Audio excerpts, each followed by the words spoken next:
Boa noite a todos, amigos queridos, uma vez mais aqui com outro estudo da série psicológica da nossa querida Joana de Ângeles. Hoje nós estaremos trazendo fugas psicológicas, conflitos existenciais, do seu livro Conflitos Existenciais, né? Então, dando boa noite para todos e convidando a todos para a nossa prece inicial, né? Então, nós rogamos ao Mestre Jesus que nesse instante possamos estar conectados com o nosso Mestre, rogando a Ele as suas bênçãos, a paz, que Ele dê a nossa paz interior, que nos auxilie nessa busca da paz interior. Que na noite de hoje, os benfeitores amigos possam visitar os nossos lares, acalentar os lares daqueles que sofrem, daqueles que estão em busca de paz, de uma resposta para a sua dor. Jesus, amigo celeste, que seu amor nos envolva nesse momento, trazendo paz aos nossos corações. Que a querida mentora Joana de Ângeles, com seu amor e a sua doçura, envolva a todos nós. E que possamos, na noite de hoje, refletir sobre os seus ensinamentos, trazendo para nós um novo horizonte, um novo prisma de uma vida melhor. Ter conosco hoje e sempre, que assim seja. Então,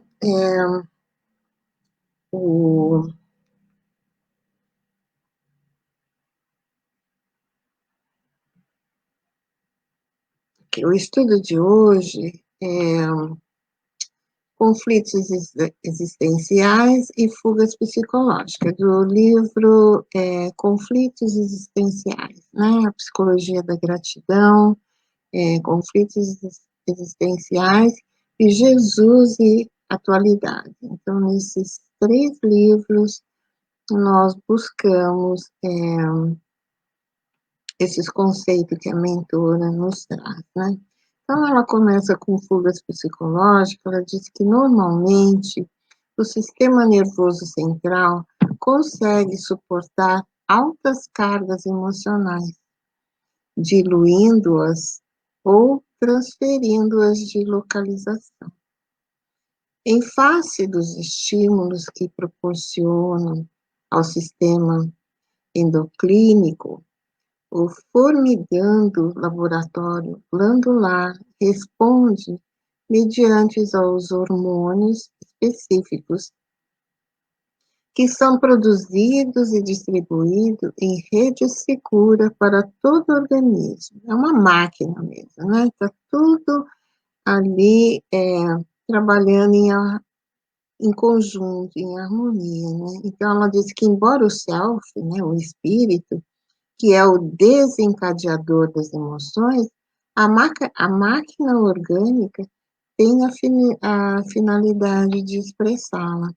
Então, o sistema central, ele vai fazendo, ele suporta as cargas emocionais mais fortes que a gente tem, né? Existe ali um mecanismo que eles vão trabalhando para que tudo esteja em harmonia. Realmente ela chama de um laboratório glandular. Então, esse laboratório, ele responde a todos os hormônios específicos. Mas ela diz que ocorre, no entanto, que sucessivas descargas emocionais perturbadoras de tal forma sobrecarregam os nervos que, invariavelmente, transferem aquelas mais difíceis de serem contornadas e aceitas para os arquivos do inconsciente. Então, quando não consigo lidar, né, com todos esses processos, as descargas de hormônio, com os problemas, aí o que faz? Vai para baixo do tapete, vai para o inconsciente, né? E ela diz que esse mecanismo, então, dá lugar a fugas psicológicas, em que se comprazem muitos pacientes, né? Então, ela diz que, em vez dos enfrentamentos dos problemas com naturalidade, determinadas predisposições emocionais impedem a aceitação da ocorrência mais exaustiva. Então, quando o problema é muito exaustivo, eu não consigo lidar, né? Eu, com essa predisposição emocional, então, esse mecanismo é um mecanismo automático, escapista, é um escape, mediante o qual parece se livrar da dificuldade, mas não se livrou, está apenas postergando. E ela diz, tão natural e repetitivo se faz esse fenômeno que o paciente deixa-se mascarar por fatores opressivos, que subjugam, que dominam e que terminam por vencer, né? Então, a gente vê ali o mecanismo, né? A pessoa não consegue lidar com aquela dor, com aquele problema, então ela deixa de lado, não pensa mais e acha que está tudo resolvido, mas Joana diz, simplesmente está postergando o problema, não está resolvendo, né? Então, ela diz que departamentos seletivos da mente bloqueiam automaticamente muitas ações desagradáveis. Olha só como a coisa é sutil, né? Departamentos seletivos da mente bloqueiam automaticamente muitas ações desagradáveis, que são arquivadas em setores especiais, mesmo de analisadas devidamente, conforme deveria de esperar-se. Então, eu não consigo lidar com o problema, eu então deixo ele de lado. Mas o problema continua, né, existindo. Eu simplesmente deixo de resolvê-lo, né? É uma maneira é uma fuga, né, ela diz. Então, ela continua dizendo que, em face dessa conduta, surgem os mecanismos de transferência de responsabilidade, de ausência de discernimento, de fugas variadas na área psicológica. Então, eu transfiro responsabilidade. Tem muitas pessoas que não conseguem lidar com problemas, né? Ela pede para o outro, joga tudo para o outro resolver, né? Ela simplesmente ignora tudo que está na sua volta, ela não tem como lidar com aquilo, né? E ela vai com isso criando conflitos. E aí ela fala que na infância, na vida infantil, porque não compreende a gravidade do atos, né? A criança escapa da responsabilidade apelando para mentira. Aí ela diz, é fruto natural da sua imaginação criadora. Se bem orientada, encontrará o correto caminho para dar largas ao seu campo de inspiração e de ação, sem esquecimento da verdade, né? Então, que a criança pode entender que, de falar a verdade, que não vai ter problema, que tudo tem solução, né? Vamos resolver junto, não precisa esconder, né?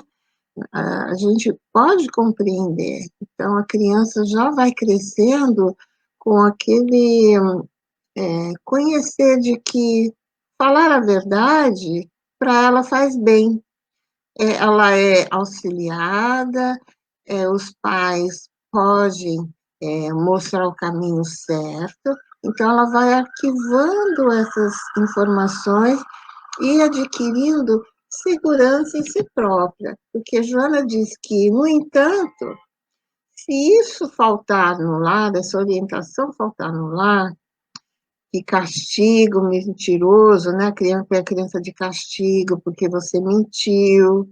Então, isso, ela se torna vítima de insegurança e uma inquietação emocional, elucidando-a quanto à maneira como deve conduzir-se.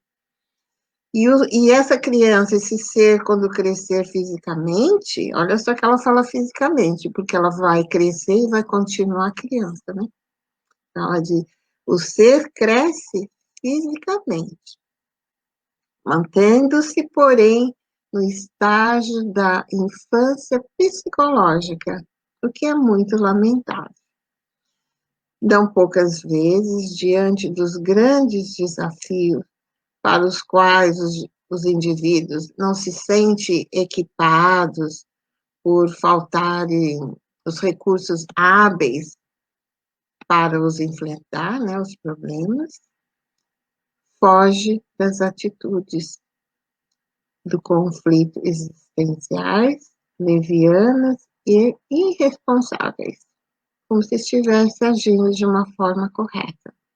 Então, na maneira dele ver, ele acha até que ele está agindo corretamente, mas diante de todos esses conflitos que foi criado lá na infância, né, ele não amadureceu psicologicamente para lidar com esses problemas. Então, ele começa a ter atitudes irresponsáveis, levianas, e os conflitos. Ela diz que é comum ver-se agressão verbal contra outrem, motivada pela inveja, que é a sua causa real, porém, disfarçada de defesa desde ou daquele ideal, de uma ou de outra forma de comportamento. Nessa atitude está embutida uma fuga psicológica, ocultando a causa real do desapontamento, transformando em rebeldia e mágoa. Porque quanto mais essa agressão cresce no interior do ser, sem controle, ele está fazendo ali uma conexão obsessiva, né? Porque ele está entrando num outro nível de vibração. Então, quando eu não percebo que as minhas atitudes não estão sendo salutares, que eu estou tendo atitudes repetitivas que não são boas, que me deixam esgotada, nervosa, eu tenho que prestar atenção e mudar o mecanismo, porque isso gera obsessão, né? Então, ela vai falar que a atualidade do pensamento de Jesus surpreende os mais céticos estudiosos da problemática humana, sempre complexa e desafiadora nesses dias. Profundo conhecedor da psique, Jesus penetrava com segurança nos refolhos dos indivíduos e descobria as causas reais das aflições que o inconsciente de cada um procurava abafar. Então, Jesus, na sua essência, nesse espírito puro, ele conseguia ver o espírito, né? Não o ser ali naquele momento. Ele conseguia ver os conflitos existenciais lá no fundo da alma. Então, realmente, Jesus, como Joana fala, o maior terapeuta, né, que a humanidade já conheceu. Então, ela fala com um elevado critério de sabedoria. Jesus desnudava as mais intricadas personalidades psicopatológicas, propondo com rigor a terapia compatível, né? Alucidando, ele aconselhava, ele curava. Tanto é que a gente vê que Jesus sempre pergunta: o que queres que eu faça? Né? O que o indivíduo queria? Ele não ia lá e eu quero te curar, não. O que é que você quer? Né? E ali ele então podia ver os conflitos de cada ser que ali se apresentava a ele, né? Então, ela fala que por processos mais demorados, a psicologia profunda chega no momento às mesmas conclusões que ele lograra com facilidade desde há 2000 anos. Então, a gente vai pegar Freud, que fala do recalque, e Jung fala do conceito da sombra, que que não é apenas o inconsciente, mas o lado da nossa personalidade que tem uma característica própria, que tem uma personalidade, que tem um jeito de ser.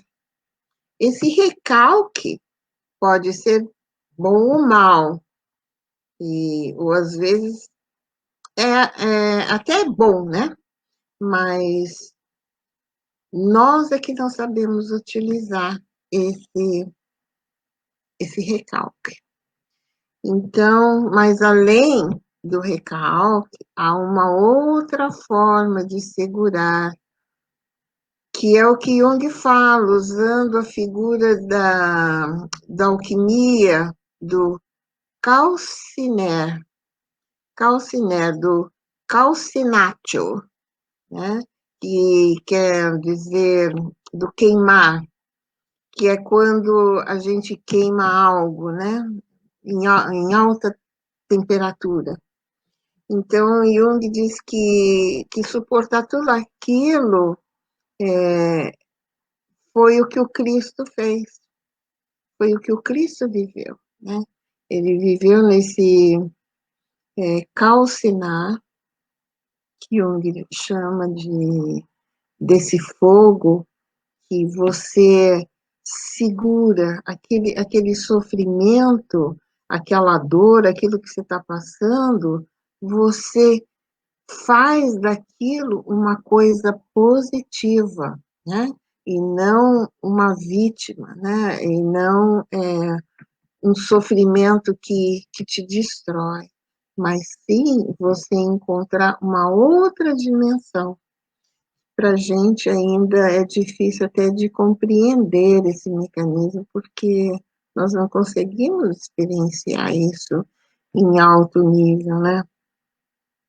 Então, por que o Cristo vai calcinar, vai suportar aquela dor coletiva? E tem momento na vida que, quando a gente reza, né, e Joana vai dizer que a oração é o recurso indispensável, e para entrar nessa nossa realidade com a força da vida, porque ela diz que a luz divina sempre flui sobre nós. Ela diz no seu livro Um Momento de Saúde e de Consciência, ela diz que somos nós é que interrompemos essa luz divina com os nossos conflitos psicológicos. Então, essa luz divina chega para todos, mas nós é que interrompemos esse processo. Interessante, né? Ela diz que nós interrompemos essa luz que vem para nós, então nós já estamos recebendo luz, né? Nós já estamos sendo auxiliados, mas nem nos damos conta. E muitas vezes deixamos, porque para a gente ter essa conexão é preciso a oração, né? Olha o que Joana diz. o recurso da oração é indispensável. Por quê? Porque no momento que eu oro, quando aquela oração do coração, eu me conecto com essa luz divina, né? Então, nessa comunhão, nesse momento entre eu e Deus, é ali onde eu confesso as minhas dores, aonde eu abro o meu coração e é ali que eu ouço a resposta. Sou inspirada pelos benfeitores, somos inspirados pelos nossos anjos guardiães, né? E Jesus, então, o que é que ele fez? Então, diante daquele padecimento coletivo, ele vai suportar, porque a oração vai nos auxiliar a interromper o mal, a adquirir o bem. A oração vai ter uma ação ativa, né? Seu estado psicológico se transforma, você entra numa outra faixa. Mas também tem momentos que isso não acontece, né? E por que será que às vezes a gente ora, pede e nada muda? Será que o Wi-Fi da espiritualidade está desligado? Acabou a pilha? A oração não deu certo? O que será que acontece que eu oro, peço e nada muda? Não, não quando se trata de quando a gente faz uma oração verdadeira do coração, né, feita com sentimento, não aquela oração só para constar. Muitas vezes a oração vai nos auxiliar a resolver algo, mas às vezes ela nos ajuda a suportar o sofrimento. Aquelas horas, aqueles dias, aqueles anos. E o Espírito Meimei diz que a oração nem sempre nos retira o sofrimento, mas sempre nos reveste de forças para suportar. Então, muitas vezes, são processos que eu tenho que passar, né? Eu tenho o meu passado e ali está doendo, está difícil, mas se eu oro, eu vou ter forças para passar por aquilo, né? Então, nem sempre a oração é resolver um problema, mas ela vai nos dar força para que a gente passe por ele, né? Então, o recalcado coloca para baixo do tapete, né? Ele, ele vem aquela fúria e diz que eu não posso ter fúria. É o calcar, é o calcinar, né, que Jung fala, é o queimar daqueles sentimentos, né? Então eu tenho aquela fúria, vou segurar a fúria, não vou dar vazão para essa fúria, vou suportar aquilo, vai doer por dentro, vai, para que eu possa, aos poucos, me desligar daquela vinculação obsessiva. Olha aí, né? Porque esse é um processo que você começa a desencadear energia, que toda vez que eu tenho uma crise de fúria agressiva, eu desperdiço um quanto de energia que estava fazendo o seu curso. E toda vez que esse quanto de energia se desprende, eu espiritualmente, psicologicamente, vou me enfraquecendo. E o espírito que está obsidiando vai tendo mais controle sobre mim, sobre as minhas ações. Então, a importância da oração, do passe, né? Agora a gente está no lockdown, né? Não lockdown, mas a gente não está tendo reuniões presenciais, mas estamos tendo estudo online, e a gente sabe o quanto a gente recebe de benefício nessas reuniões, né? Os espíritos se adentram nos nossos lares, eles nos assistem, fluidificam a nossa água, né? Nos dão passe, né? Equilibrando o nosso centro de força. Então, é ter a fé, como Joana diz, nós nunca estamos desprovidos dessa luz divina. Nunca. Nós temos que fazer por onde conectar, né? Então, eu tenho que pensar, eu não vou mais agredir, mas depois que eu estiver bem comigo mesmo, eu vou ser mais firme, né? Eu vou ter mais controle. Então, é ter um controle sobre aquilo que está realmente me prejudicando. Mas conforme nós vamos calcinando, né? Suportando, nós também vamos fazendo outros processos de transformação. E vamos adquirindo essa capacidade que os orientais falam, da espada do monge japonês, que é o Takuan Sorro, o monge do século XVII, o Zen budista, que começou seus estudos religiosos quando ele tinha apenas 8 anos de idade. E Takuan fala que da espada chinesa, que é um estado de alma, né? Que é a mente liberta, a mente afiada, que é capaz de ser objetiva. E por que é que nós não conseguimos isso com tanta facilidade? Porque nós ainda não sabemos todas as dores da nossa alma. Estamos nos conhecendo, né? Nós estamos ainda nesse processo. E esse processo é muito importante para o nosso autoconhecimento. Joana vai nos dizer que cada evolução nós demoramos 10 reencarnações para a gente avançar. Então, é um processo lento, né? E é difícil. Mas conforme nós vamos suportando a dor, as dificuldades, nos mantendo no combate, né? Tudo vai mudando de figura, porque nós vamos ganhando recursos internos, vamos ganhando auxílio espiritual à nossa volta, né?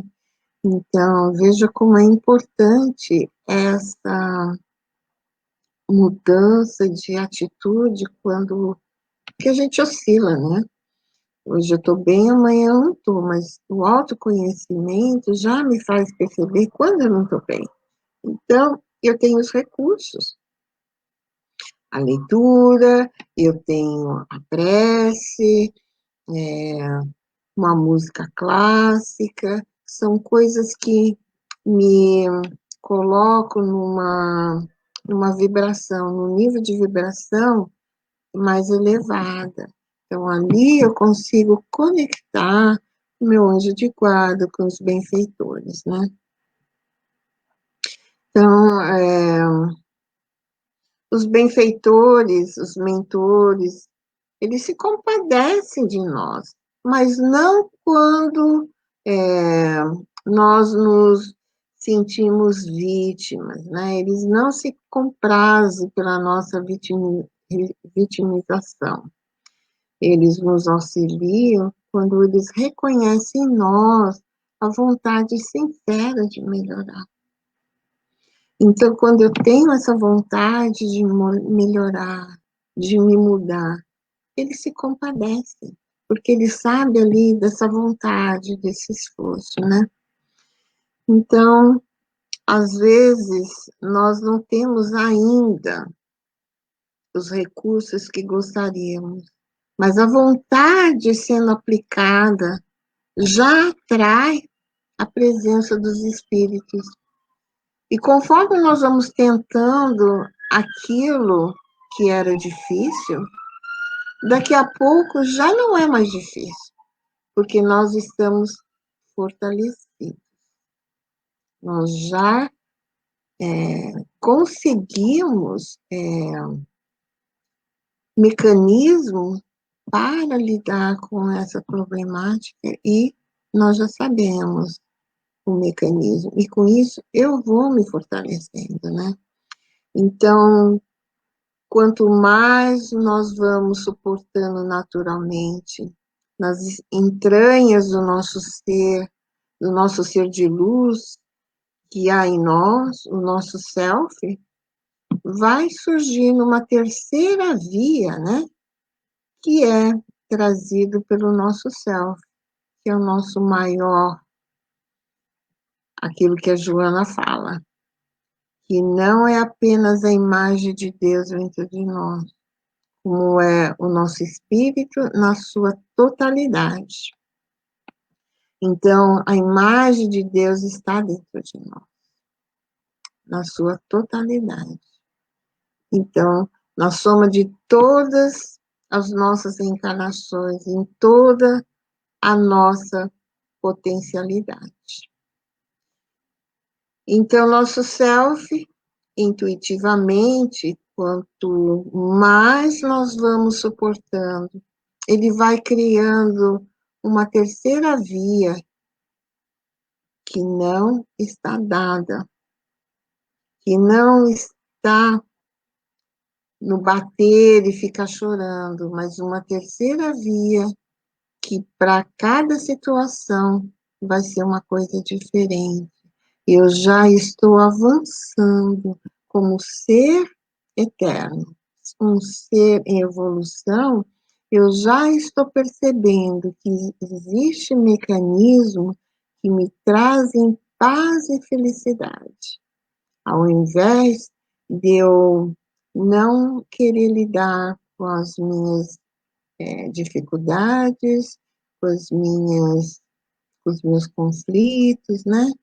Então, esse é o propósito da nossa mentora e do Espiritismo, né? Que faz esse convite para que nós possamos, como ser em processo de evolução, avançar, evoluir como seres eternos, né? Então,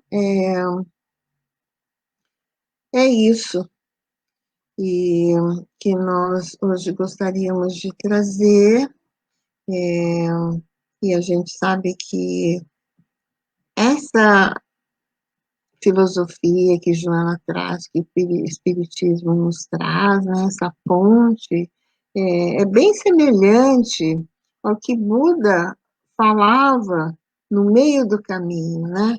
Nem para lá, nem para a esquerda, nem para a direita, mas no meio, centrado, né? Naquilo que é bom para mim, naquilo que está me levando numa direção saudável. Então, mas vai surgir um momento em que a gente vai suportar essa tensão e os opostos, né?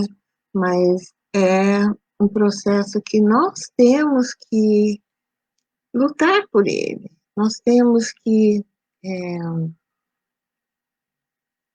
avançar, né? Não podemos ignorar, achar, olha, deixa para depois, eu não presto atenção, eu sei que eu sou assim, mas não quero mudar. Não, nós temos que fazer esse esforço se nós queremos realmente, se nós quisermos realmente conquistar essa felicidade e ter paz dentro de nós, né? Porque essas coisas não nos trazem paz interior, né? Quando eu vou para a linha da esquerda para a direita, eu não estou centrada naqueles conceitos que Jesus nos convida, né? Que é a reforma íntima, as virtudes que eu tenho que trazer todo o momento para dentro da minha vida. Porque fazendo esse exercício das virtudes, eu estou conectado com esse self iluminado, que somos nós, nessa centelha divina que todos nós carregamos, né? Saímos da mão do Criador, né? E nós trazemos dentro de nós todas as leis das nossas consciências. E agora estamos fazendo a nossa caminhada de volta para o Criador, né? Então, que a gente possa refletir nos ensinamentos da nossa querida mentora, que muito nos auxilia, que muito nos faz refletir, né, sobre o nosso dia a dia, né? Então, era isso. Vamos ver aqui os comentários.